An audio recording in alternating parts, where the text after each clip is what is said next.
श्री राम जय राम जय जय राम।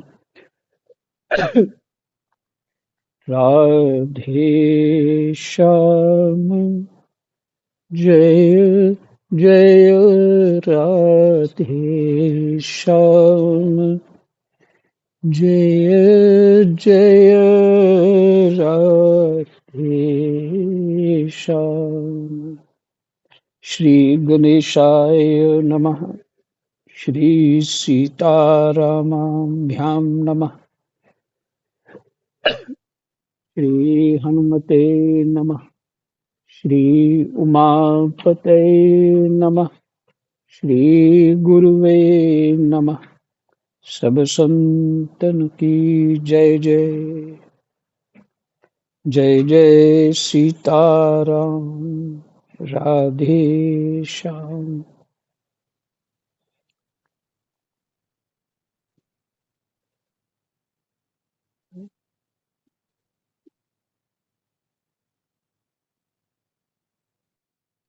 एकादश स्कंद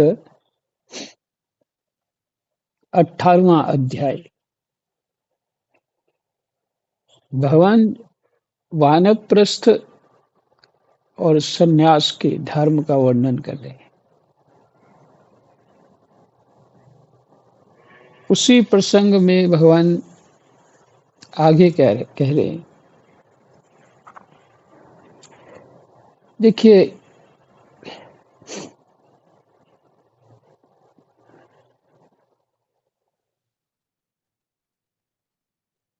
मुश्किल से 10 मिनट पहले एक चिंतन हो रहा था।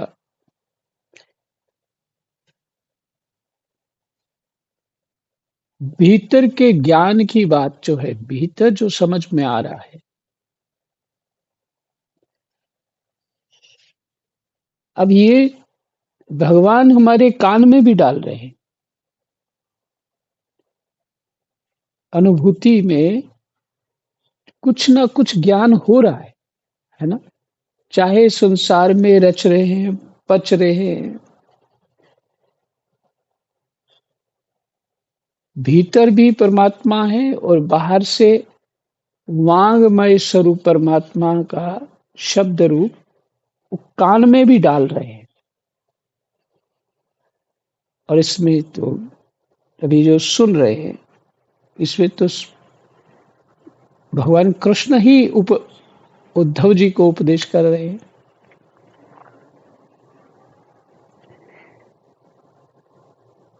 तो हर जीव इसी तरह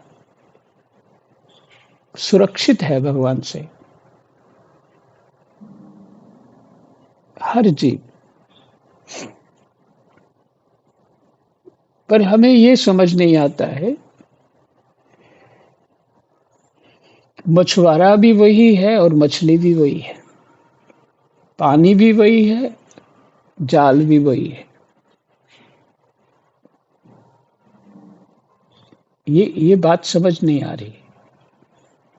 इसलिए भय है कि देखो ये मछुआरा कितना क्रूर है कि मछली को ये मार के खा जाएगा या बेच देगा।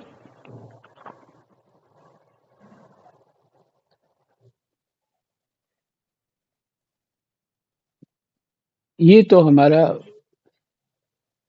अभी हमने अपना वास्तविक स्वरूप नहीं समझा, इसलिए वो समझ नहीं आएगा। हम तो अज्ञान में खड़े हैं, उससे वही बात समझ आती है।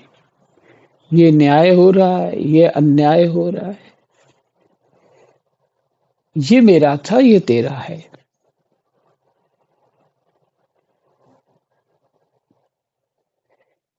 और मुझे ये अच्छा लगता है और ये अच्छा नहीं लगता है। सन्यासी व्यक्ति ऐसा नहीं कह सकता, ये अच्छा लगता है, ये अच्छा नहीं लगता। उसके लिए कष्टपूर्ण भी पल जो है अच्छे हैं, और बहुत सुविधाओं के पल जो है उसके लिए व्यर्थ है, कोई अर्थ नहीं है उसको।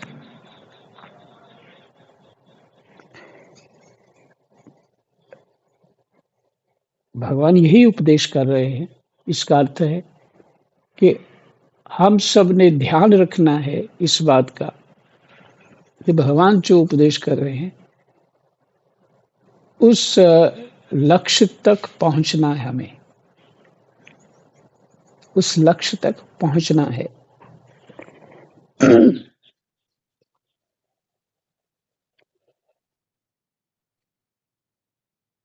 आत्मा भी वही है,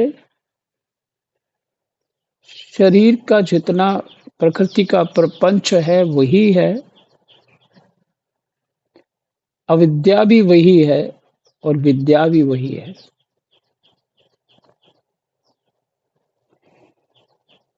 इसका अनुभव धीरे-धीरे होता है जीव को, क्योंकि बुद्धि कहीं तक काम करती है, कहीं तक उसके आगे नहीं करती, फिर आत्म अनुभूति होती है। तो इसलिए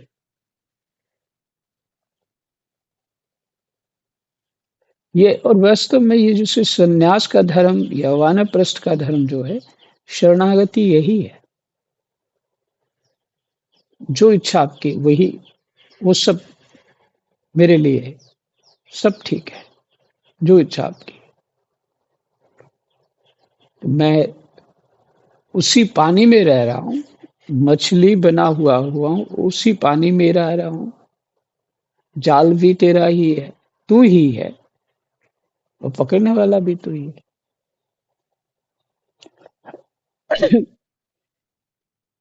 भगवान कहते हैं, अच्छा, कृष्णाय वासुदेवाय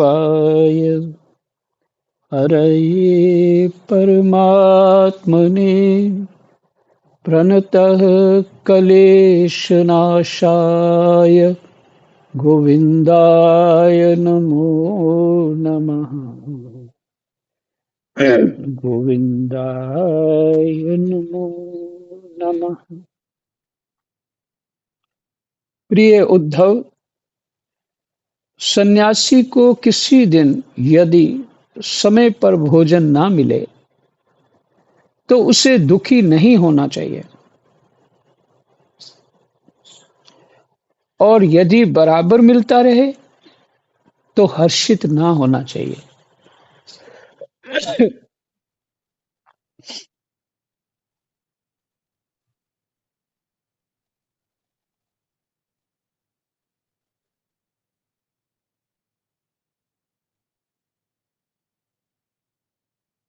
निस्सारता अगर जान ली है महाराज जी, अपना, आवाज म्यूट होगी। अच्छा,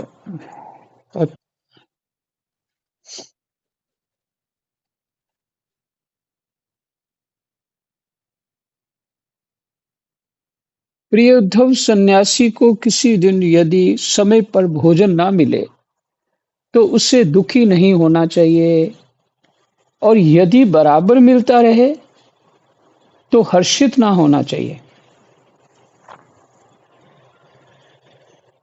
केवल सन्यासी के लिए ही नहीं है, गृहस्थ में भी ऐसी परिस्थितियां आती हैं।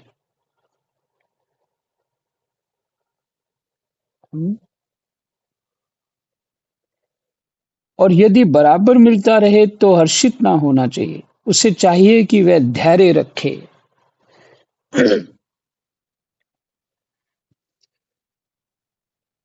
तो ये कह रहा था, धैर्य तो तब आएगा ना जब उसका विवेक जागृत होगा कि ये जो स्वप्नवत जगत है, इस स्वप्नवत जगत में कुछ लाभ हो जाए तो उसका भी व्यर्थ है, और हानि हो जाए तो कोई अनर्थ नहीं है, क्योंकि शरीर भी नहीं रहना है और जो तुम जिसको पकड़ के चल रहे हो वो भी नहीं रहना है। तो ये कितने दिन है?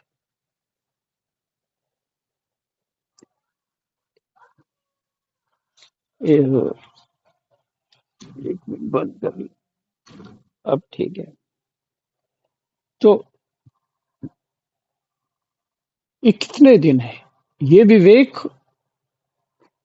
जागृत रहना चाहिए और तभी धैर्य होगा ना।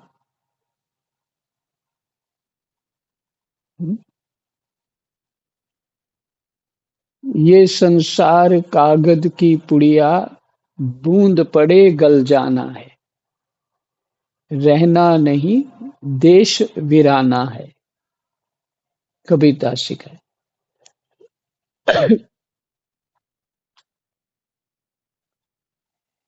तो तभी धैर्य होगा। अगर विवेक है तो उसे चाहिए कि वह धैर्य रखे, मन में हर्ष और विषाद दोनों प्रकार के विकार ना आने दे।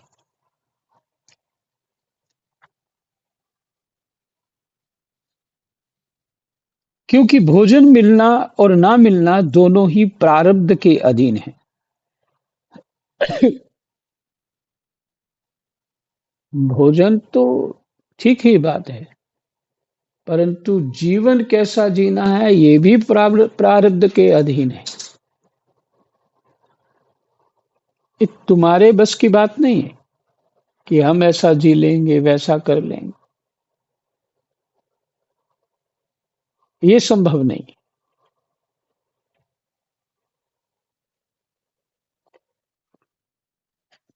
लगता है एक सेकंड में एक ठीक है।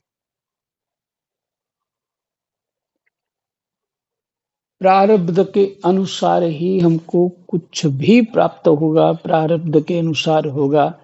इससे ज्यादा कुछ नहीं होगा, इससे कम कुछ नहीं होगा।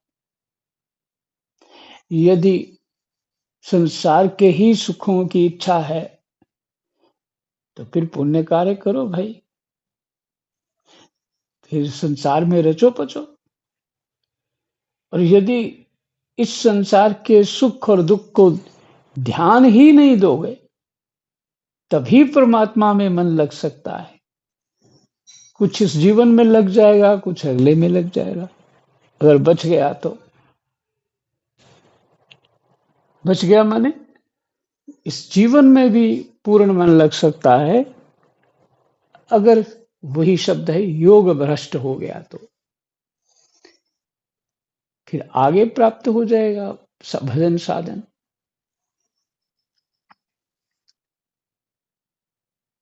और इसमें जो मुझे बहुत बहुत मार्मिक बातें मिली हैं,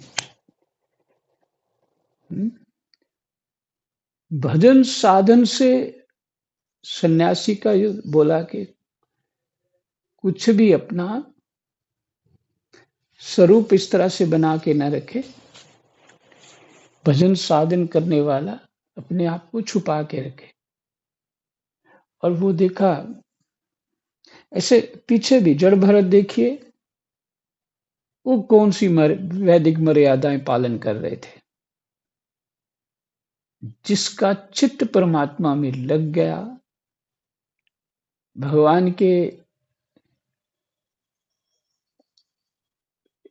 भाव, भगवान के भाव में उतर गया, या कहिए कैसे भी वो सेवा पूजा नाम जप इत्यादि कर रहा है, उसके लिए वही वैदिक मार्ग है।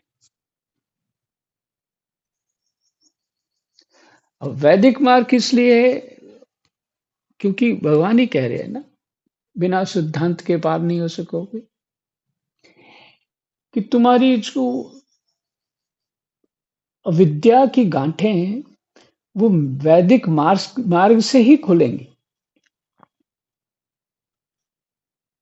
कि तुम्हें खुद पता नहीं है कि तुम्हारी स्थिति क्या है, और एक अपने आप को जो श्रेष्ठ मैं कुछ हूं, ये भावना जो है, बस यही सारी गड़बड़ है। क्योंकि मैं ही हटाना है, मैं ही हटाना है। तुम कुछ हो, तुम तो हो नहीं, तुम आत्म तत्व हो, यहां तक पहुंचना है। और तुम अपने मैं को ही पक्का करे जा रहे हो। मैं ये कर लूं, वो कर लूं, वैसा लोगों में सम्मान पा लूं, बस हो गया। तो जिस रास्ते जाना चाहिए उसके नहीं जा रहे, उसके उल्टे रास्ते जा रहे हो, ऐसा मुझे लगता है। तो वैदिक मार्ग से ये सब अवगुण अपने स्पष्ट हो जाते हैं, दिख जाते हैं। ऐसा नहीं होगा कि मैं आपको बड़े अच्छे तरीके से पाठ सुना दूं तो मेरा कल्याण हो जाएगा। नहीं, ऐसा नहीं होता। मेरा कल्याण तभी होगा जब मेरा चित्त परमात्मा में पूर्ण रूप से लग जाएगा। तो उपाय भी यही है, सत्संग, स्वाध्याय, नाम जप, जहां संभव हो पाए तो सेवा पूजा भी कर ले, नहीं तो चित्रपट रख के परमात्मा के सामने बैठ के प्रार्थना ही कर ले।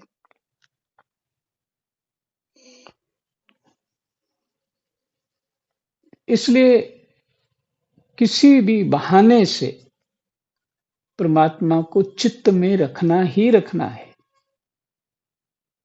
इसलिए संग प्राप्त हो साधकों का, तो वानप्रस्थ होने का अर्थ क्या है? यही तीर्थों में चले जाते थे, आश्रमों में चले जाते थे। जैसा संग होगा वैसे रंग चढ़ जाएगा। तो वहां अशुद्धियां दूर होती हैं।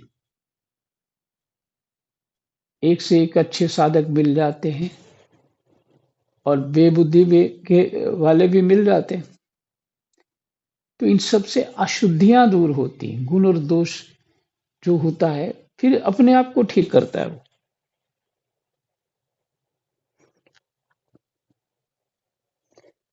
तो ये समझ में आता है कि ये न केन प्रकार है, चित्त को इधर उधर ना जाने दे भाई।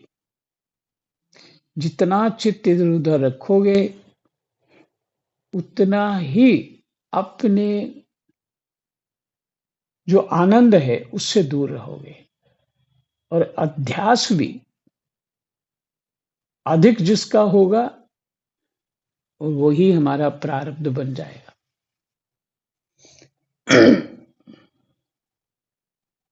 तो आगे चलते हैं।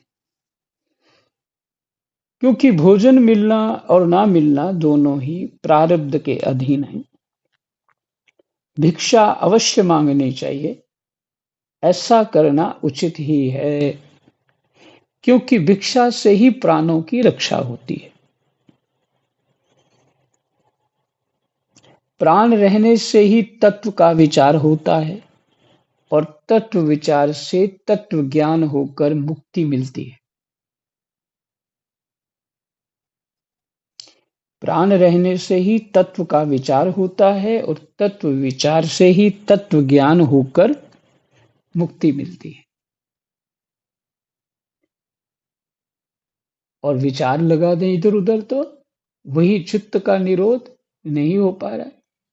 विचार मैंने थॉट्स, और इधर उधर घुमाते रहे तो ये चंचलता कैसे हटेगी? अच्छा, इसके लिए प्राणायाम ही तप है। ऐसा मन को शांत करने के लिए प्राणायाम।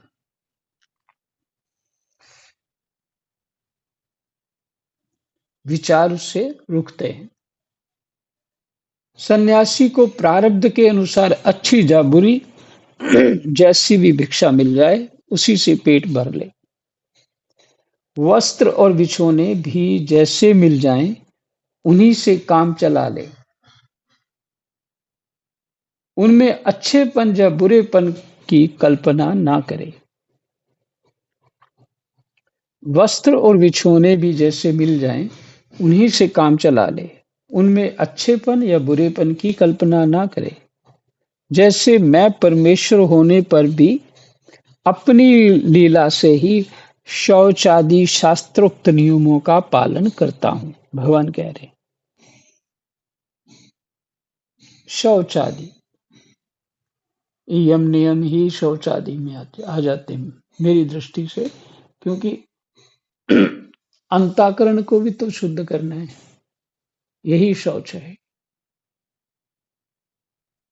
और बाहर बाहर भी शुद्धि रखनी है। भगवान कह रहे हैं ये नियमों का पालन मैं भी करता हूं। वैसे ही ज्ञाननिष्ठ पुरुष भी शौच, आचमन, स्नान और दूसरे नियमों का लीला से ही आचरण करे।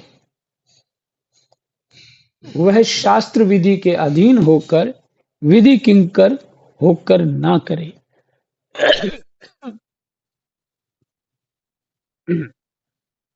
फिर से, वैसे ही ज्ञाननिष्ठ पुरुष भी शौच, आचमन, स्नान और दूसरे नियमों का लीला से ही आचरण करे। उसको आवश्यकता नहीं है, फिर भी लीला वैसी ही करे जैसे भगवान कर रहे हैं, उन सबका पालन करे। उसको आवश्यकता नहीं इन चीजों की, पर वो करे। ये शास्त्र विधि के अधीन होकर विधि किंकर होकर ना करे। विधि किंकर, विधि थोड़ी सी ऐसी कर दी बस दिखाने के लिए, नहीं, ठीक ढंग से करे। वो ये बात मैं समझता हूं कि आपको सुनानी चाहिए, इसलिए दृष्टांत देता हूं। जो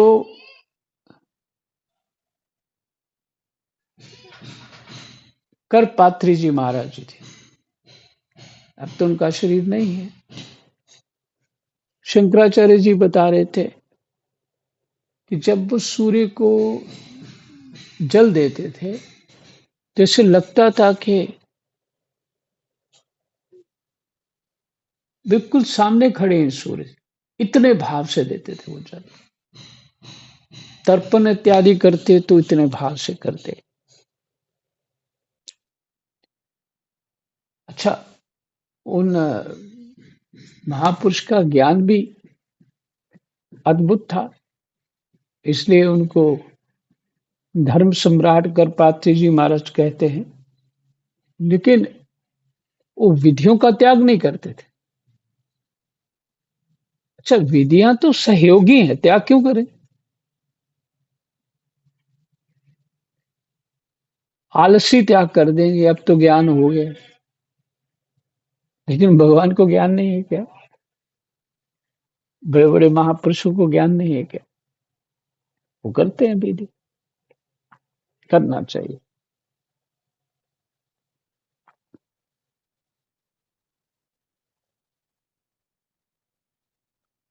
वह शास्त्र विधि के अधीन होकर विधि किंकर होकर ना करे, क्योंकि ज्ञाननिष्ठ पुरुष को वेद की प्रतीति ही नहीं होती।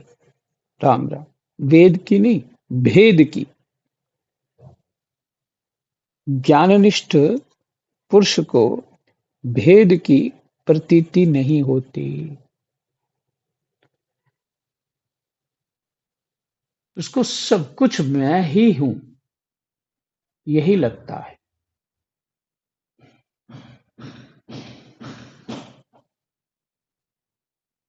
और ये भी कि मैं सब में हूं।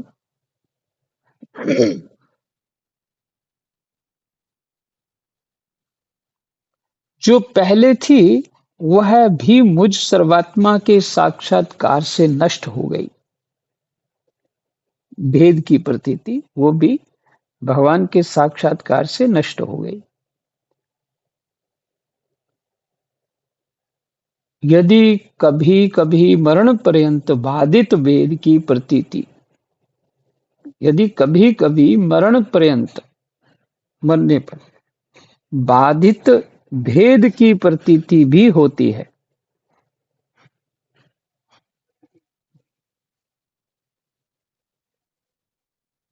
तब भी देहपात हो जाने पर वह मुझसे एक हो जाता है। कभी-कभी वो भेद बुद्धि भी हो जाती है, तो कहते कोई बात नहीं, फिर वो उसको वैसा ही हो जाता है, ज्ञान दृष्टि भेद रहित हो जाता है।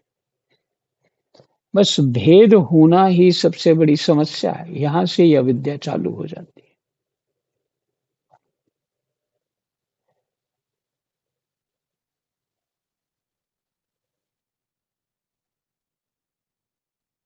ये तो बहुत ऊंची स्थिति की बात है, और संन्यास धर्म भी तो ऊंची स्थिति की बात है।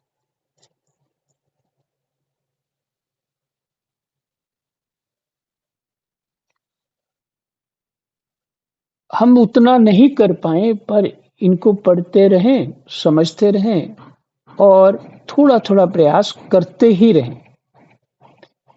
ऐसे थके ना कि नहीं ये नहीं हो पाएगा, ये नहीं हो पाएगा।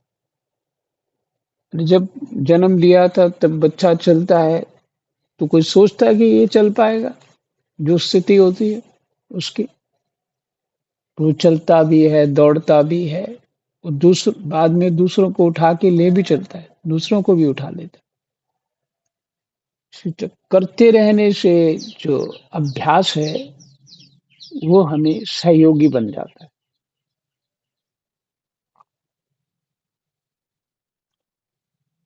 उद्धव जी, ये तो हुई ज्ञानवान की बात, अब केवल वैराग्य की बात सुनो। जितेंद्रिय पुरुष जब यह निश्चय हो जाए कि संसार के विषयों के भोग का फल दुख ही दुख है, तब वह विरक्त हो जाए, और यदि वह मेरी प्राप्ति के साधनों को ना जानता हो, तो भगवत चिंतन में तन्मय रहने वाले ब्रह्मनिष्ठ सद्गुरु की शरण ग्रहण करे।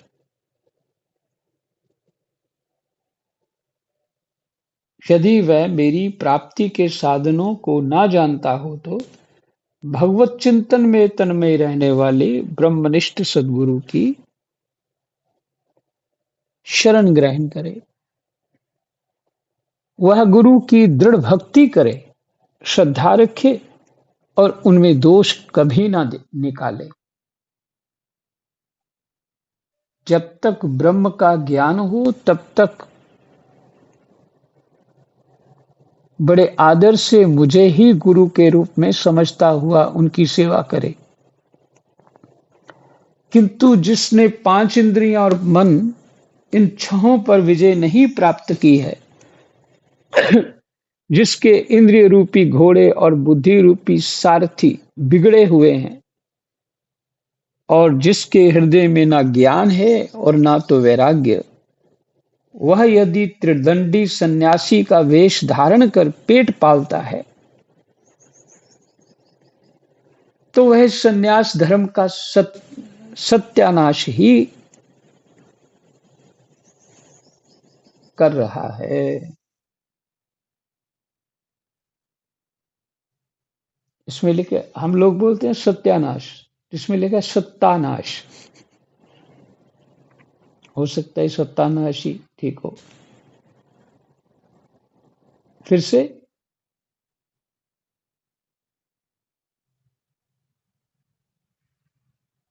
किंतु जिसने 5 इंद्रियां और मन, इन छहों पर विजय नहीं प्राप्त की है, जिसकी इंद्रिय रूपी घोड़े और बुद्धि रूपी सारथी बिगड़े हुए,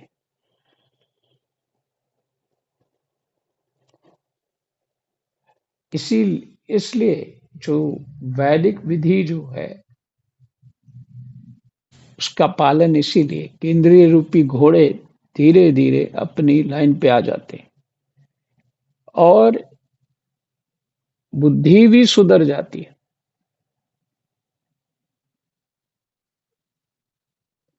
जिसके घोड़े ही बिगड़े हुए हो, बुद्धि ही बिगड़ी हुई हो, कैसा रथ चलाएगा वो अपना? राम ही जाने।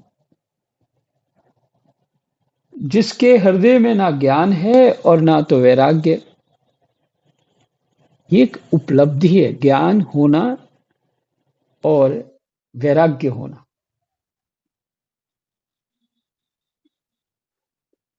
सभी विधि इत्यादि से लाभ, पहला लाभ होता है वैराग्य।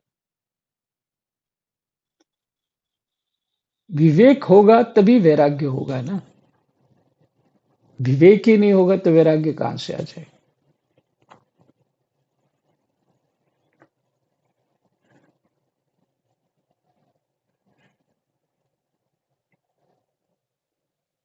अच्छा, ये तत्व विचार जो कर रहे हैं हम लोग, जो भगवान बता रहे हैं किस तरह से सन्यासी को रहना चाहिए, इसको पढ़ते हुए कोई पुरानी बात मैंने बाबा से सुनी थी, वो याद आ गई। वो कह रहे थे कि हमें शिक्षा मिलती है कि तुम भगवान का चित्र पट रख के भगवान की सेवा पूजा करो, नाम जप करो, मंत्र जप करो, शास्त्र का अध्ययन करो, तो तुम्हें लाभ हो जाएगा। तो क्या साधक क्या करता है, समय मिलता है तो कर लेता है, नहीं मिलता है तो रहने देता है। कुछ हो जाता है, कुछ नहीं हो पाता है। तो ऐसी स्थिति में तत्व जो समझ में नहीं आएगा, एक तो क्या तत्व की अनुभूति, वो तो अलग, बहुत ऊंची बात है। और एक हुआ तत्व ज्ञान, समझ लेना। अनुभूति तो दूर है, समझ लेना और विवेक जागृत हो जाना। जब तक ये नहीं होगा तब तक सच्ची भक्ति नहीं हम कर सकते। उससे पहले जितनी भक्ति, वो लड्डू भक्ति होती। वो कैसी भक्ति, लड्डू भक्ति होती है। माँ कहती है दवाई खा ले तो फिर तेरे को ये दे दूंगी टॉफी। तो बच्चा कहता है नहीं, तो ठीक है मैं भी टॉफी नहीं दूंगी। फिर सोचते टॉफी तो चाहिए, अब खा लेता हूं दवाई कड़वी। ये है लड्डू भक्ति। अच्छा, तू ये काम कर दे। बच्चे को सिखाने के लिए माताएं बड़े प्रयोग करती रहती हैं। अच्छा तू ये ले, काम कर मेरा, ले आ, फिर मैं तुझे लड्डू दूंगी या मीठा दूंगी, कुछ दूंगी। कहता हाँ ठीक है, वो काम कर देता। उसको आदत डालने के लिए छोटे बच्चे को ऐसे। तो हम तो इतनी दौड़ यही कर रहे हैं कि लड्डू भक्ति कर रहे हैं।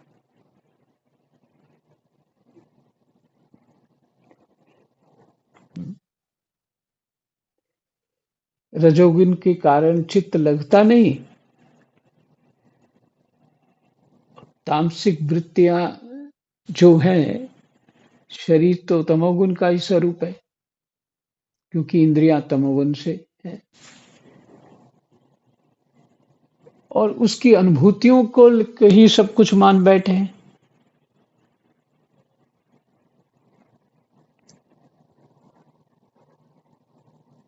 तो बताइए, भक्ति वैराग्य ही नहीं होगा, तत्व ही समझ नहीं आएगा, तो भक्ति किसकी कर रहे हैं हम।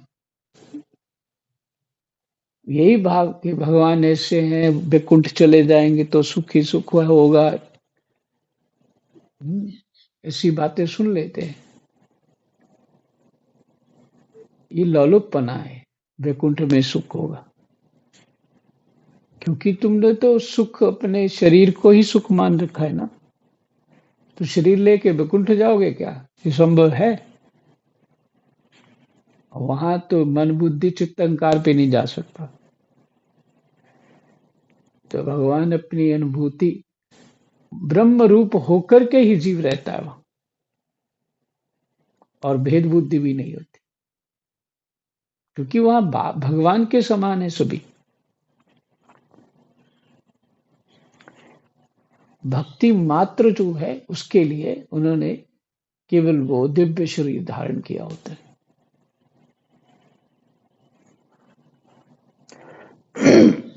अच्छा, रामकृष्ण और शंकर में कोई भेद नहीं है। रामकृष्ण शंकर जी की उपासना करते, उनका चिंतन करते। शंकर जी इन दोनों की उपासना करते हैं, क्योंकि भेद ही नहीं है इसलिए होता है।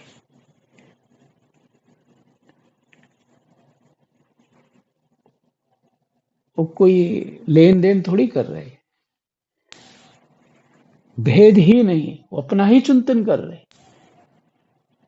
अगर भगवान कहते हैं शंकर मेरी आत्मा है, तो शंकर भी कहते हैं कृष्ण मेरी आत्मा है, राम मेरी आत्मा।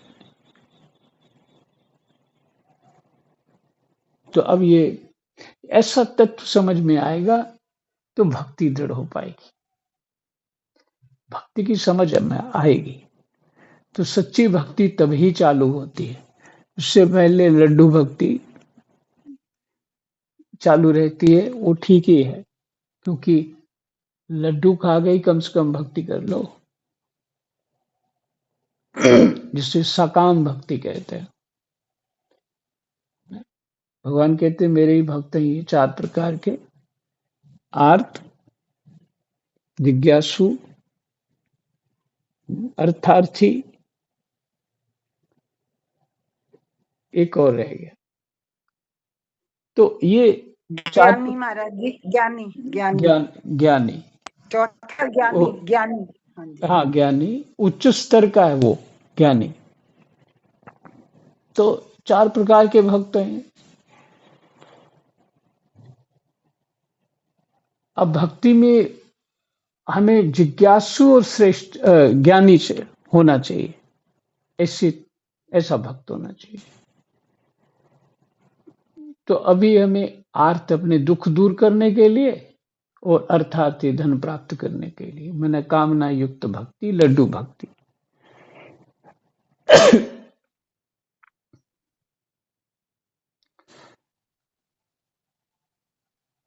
बाबा ने ये सुनाया था, मैंने अपने शब्दों में सुनाया, बाबा ने बहुत सूक्ष्म रूप से ही बताया था,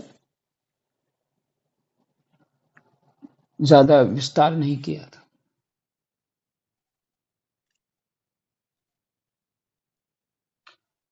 तो कहते हैं